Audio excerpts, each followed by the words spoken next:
why I'd never go back to painting underglaze on bisqueware and what I do instead. Once a piece has gone through that initial bisque firing, all moisture has been pulled out of the pot.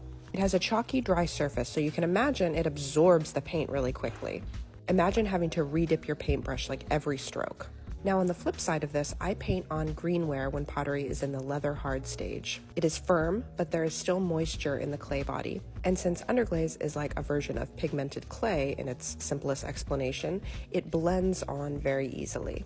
When painting on greenware, it's also a lot easier to go in and correct mistakes either by scraping them off or adding paint over, and then carving in fine line details. This is something you can't do on bisqueware.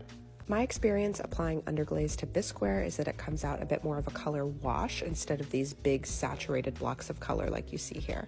Since the paint dries so quickly, there's usually not concern for a lot of running, but again, that depends how much you apply, how long you wait until adding the overglaze, and how that glaze recipe interacts with the underglaze.